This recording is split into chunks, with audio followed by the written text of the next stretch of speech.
What's up, YouTube? Today we're going to be looking at top teams for the Open Great League. That's right, the Great League is back in rotation after a really tough week. But without further ado, let's look at the top 20 ranked Pokemon, and then we'll take a look at some top teams. So first of all, we have Scizor at number 1, Diggersby at number 2 now, and Forretress at number 3 running Sandtomb. Then we have Lapras, Jellicent, Galarian Corsola, Dusclops, Shadow Gligar, Samurott, Regular Gligar, Clodsire, Shadow Jumpluff, the non-Shadow Feraligatr, Shadow Dusknoir, Golisopod, Mandibuzz, Corviknight, Gastrodon, Shadow Sableye running Power Gem, and Steelix. So a little bit of shakeup in the top 20, but overall a lot of very common meta picks that we have already seen. A little bit of a few shakeups in move sets as well, but we'll look into that a little bit further in the video. But before we hop into those top teams, I wanted to say a special thank you to my 2 Legend Trainer members on this channel. So big thank you to Big Burden and Andrew Pitton 2201.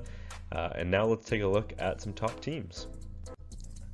So the first team that we're going to be taking a look at today is one that I actually ran in one of the first weeks of the season, and that is Dedenne, Shadow Gligar, and Dusclops. Now, Dedenne is an absolute menace this season with Parabolic Charge. It is so strong. It gets there very quickly, and buffing its defense makes this Pokemon really strong. It has, of course, only 2 type weaknesses in Ground and Poison, so Gligar, as your safe switch, resists both Ground and Poison. And you have Dusclops in the back, just for some added bulk. It also resists Poison as a Ghost type, and then it also has Ice Punch for super effective coverage against your grounds. So very solid ABC style team here. Let's take a look at the next top team. The next team that we're going to take a look at is Tinkaton, Cradily, and Jellicent.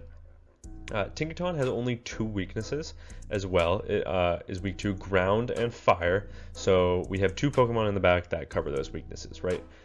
Acid Cradily, which recently got buffed Acid, is incredibly strong as a safe switch, as I'm sure you all know after this past Summer Cup.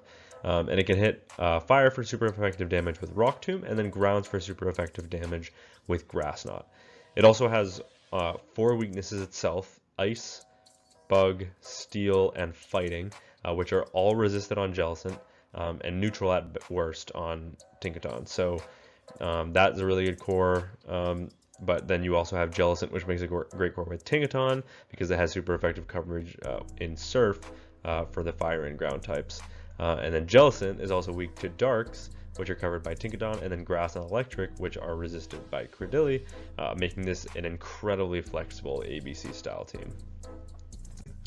The next team that we're going to take a look at, on the contrary, is actually an ABB style team where we have a weakness to Grass, Electric, Fighting, and Rock on the lead for Lapras. And then both of the back 2 Pokemon cover these weaknesses pretty well. Obviously, you have Grass, which is, to be honest, like a neutral matchup for Lapras anyways, with like Psywave and Ice Beam. But Poison Sting, Sludge Bomb covered in Clodsire, and then Acid plus the double resistance on Dragalge makes Grass like a non-issue. And then you have both the Ground and Dragon typing of the Pokemon in the back, which cover the Electric weakness, as well as the Poison typing of each to cover the Fighting weakness. And then you have Clodsire as Ground, which resists Rock, and then Dragalge has Aqua Tail for coverage against Rock types as well. So very solid ABB style team here. The next team we're going to take a look at is Diggersby, Shadow Sableye, and Tentacruel. This is more of an ABC style team where you have Shadow Sableye as your safe switch. Diggersby is weak to Fighting, Grass, Ice, and Water, which makes an excellent core with Tentacruel.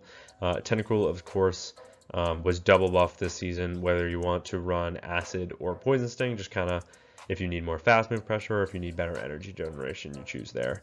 And then Tentacruel is unique in the fact that it resists Water, Ice, and Fighting, and has a positive matchup against Grass with Acid and Sludge Wave. So very solid core between that and Diggersby.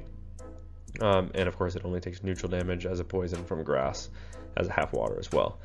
You also notice the rankings suggest Power Gem over Dazzling Gleam for Sableye this rotation, and that's just likely because Power Gem, for one, is just a better damage per energy move, and when you think about what the meta is, there's less dark, there's less dragon, and there's less fighting types. So all of Dazzling Gleam's targets are kind of diminished, which is why you see Power Gem on the Sableye there. The next team we're going to take a look at is another ABC style team with Unnovan Stunfisk. It's a great core breaker with both electric and ground coverage, and it also creates a nearly perfect core with Golisopod. It's weak to ground, it's weak to grass, ice, and water, all of which are resisted on Golisopod, of course, except for grass. But you have Fury Cutter and Scizor for super effective damage, and the bug typing on Golisopod neutralizes the grass weaknesses. So very positive matchup there. This team, you can honestly choose either Jumpluff or Talonflame. It kind of depends on what you're seeing more of, either water or ice. You're going to have a double weakness either way. With Jumpluff, you have a double weakness to ice, but with Talon, you have a double weakness to water. Fortunately, that doesn't really matter for this team because Stunfisk has neutral or positive matchups into basically all ice or water in this meta. If you think about what all the ice types are, you've got like things like Dugong, Lapras. There's really not that many ice, and the water types are positive matchups because you have Thundershock and Discharge. So really either Pokemon in the back there that resist ground is going to be strong just to kind of create that ABC style. It's just kind of what you're going to see more of, and frankly I think you're going to see more water, which is why I put Jumpluff in. But even like another ice Pokemon that just came in my head, Alolan Sandslash, super effective Mud Bomb, you know what I'm saying? So ice is kind of not really an issue. There's not that many ice in this meta in general, so covering your water weakness instead with Golisopod and Jumpluff, making a very solid team here. The next team that we're going to take a look at is another ABC style team where the lead has only one weakness, making it very easy to team build around. Gastrodon is of course double weak to grass, so we have two Pokemon that resist grass and have super effective coverage for grass in the back. Forretress also has only one weakness, and that's a double weakness to fire, which Gastrodon covers as a mud boy because it's water ground. There's a lot of bulk and flexibility on this team as well as some very high ranks. And it has a lot of fast move pressure between Bug Bite and Mud Slap, which is good because this team struggles with shield pressure. So balancing out with the fast move pressure probably going to come in clutch. The next team that we're going to take a look at is Steelix, Shadow Annihilape, and Azumarill. This is an ABC style team as well, where your C in Azumarill nearly covers all of A's weaknesses, Steelix. And then you just have Annihilape as a safe swap. We're running the Shadow because it's your safe swap, and we're going to run Ice Punch for coverage. Of course, Steelix is weak to fighting, fire, ground, and water. So Azumarill resists all of those except for ground, which it has super effective fast and charge move pressure into. And then Annihilape is also a great safe swap for this team because it resists fighting, but it's also neutral into all of Steelix's other weaknesses. And Annihilape itself is weak to Flying, Fairy, Psychic, and Ghost. And I don't know if you noticed, but Steelix as a Steel resists 3 of those. Flying, Fairy, and Psychic. So very strong team there. If you have a weakness in Annihilape that instantly gets punished, you can punish them right back with Steelix, and then you have a fantastic core between Steelix and Azumarill. The second to last team that we're going to take a look at today is also an ABC style team with Shadow Scizor, which has been an absolute menace at recent Pokemon Go competitive championships. It has only one weakness, like Forretress, same exact typing, which is a double weakness to fire. Bellibolt is interesting because all of the common fire types in this meta lose to Bellibolt. Just think about it. So you have Talonflame, you have Typhlosion, you have Skeledirge, right?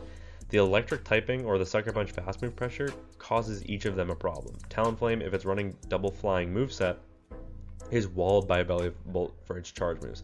Typhlosion, its bait move, is resisted by Bellibolt, forcing it to go for the harder hitting Blast Burn, which is more expensive, and then Skeledirge takes super effective damage from Sucker Punch on Bellibolt. So it's like a surprisingly good core. And then of course you have Trailblaze on Scizor for Bellibolt's single weakness, as well as Aqua Tail on Quagsire. So very strong team there. And then of course Quagsire as a water type just resisting Scizor's only weakness, and then Shadow Quagsire, a really great core breaker in itself. If I will say, like, the way you want to play this team, if it's a negative lead but not a fire type, Quagsire makes sense as a safe swap for this team. But if it's a fired lead, then I think Bellibolt makes more sense as a safe swap, because even though it's less flexible, they may not have an answer to Bellibolt, but definitely will for water. Another thing about this team is that both of the Pokemon in the back don't really want to see grass types, because grass walls electric fast moves, fast and charge moves, and then obviously hits for double super effective damage on Quagsire. But fortunately, you have a double resistance to grass on the lead. The final team that we're going to take a look at today is an ABB style team focused on the core between Corsola and Pangoro, which is nearly perfect. I don't know if you just look at the Sims. I mean, that core is basically perfect. Pangoro makes a fantastic sweeper, especially when shields are down, and Corsola doesn't really need shields to perform well because it's just so bulky. And you have Shadow Drapion as your safe switch, which also covers the ghost and dark weakness of your lead, just like Pangoro. Being a dark type, it resists both, and it's such a good safe swap. It can almost always grab a shield advantage or either switch advantage, which is of course really useful for this team just based on the Sims. But yeah, that is top teams for this rotation of the Open Great League. Let me know what you guys run with. Feel free to submit some battles, but that's going to be it for me from this video. Thank you all so much for watching, and until next time, peace.